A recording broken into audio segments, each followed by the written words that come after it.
broadly based representative government in Addis Ababa with the unity and territorial integrity of the country intact. I thank you very much, Mr. Chairman. In a referendum, they will have a number of alternatives to options to review before they make a decision on the ballot, so to speak. There'll be these 4 options before them. Right. Yeah. Mr. Wolde, you want to comment on the need for referendum or the request for referendum in Eritrea? Yes, sir. Thank you very much. I believe there is no need for any referendum. The reason one wants to have a referendum is to know the wishes and aspirations of the Eritrean people. Now, the Eritrean people, through several processes from the end of the Second World War, had gone through the acts and different stages of self-determination. The 1947 4 Great Powers Conference decided to set up a commission of investigation, sent that committee or commission to Eritrea to investigate on what the people of Eritrea wanted to do. That commission came with a recommendation that the majority of people wanted to associate themselves with Ethiopia.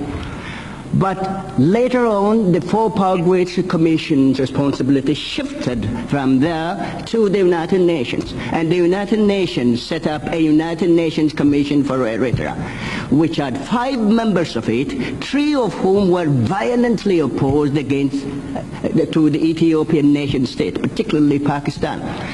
That commission went to Addis Ababa, had attended rallies, went to churches, to synagogue, to mosques, visited schools and factories, and decided at the end of the day the vast majority of the people of Ethiopia want either total association with Ethiopia or some form of federal association. The commission went back to the United Nations and drafted a federal constitution for Eritrea, which was approved by the people through the Eritrean Assembly. And therefore the decision on whether to belong or be member of Ethiopia has already been taken by the people of Eritrea. One cannot give the right of self-determination every 15 years or 20 years or every generation.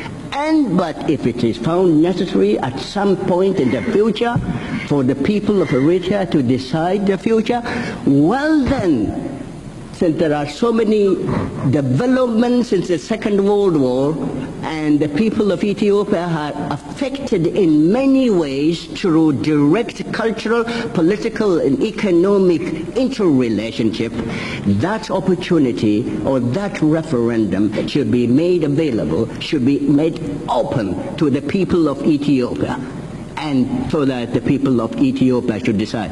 And more importantly, it should also be suggested the decision on whether one should have a referendum in Eritrea or the whole of Ethiopia should be preceded by the democratization of the political life of the people of Eritrea and Ethiopia. Because if a referendum were to be held today, now in Eritrea, it will be held under the totalitarian control of the Eritrean People's Liberation Front, which is a totalitarian organization with all the nomenclature of communist organizations elsewhere in Europe, in Eastern Europe. It had its cells and factories in towns, in villages and schools, and people will be forced, literally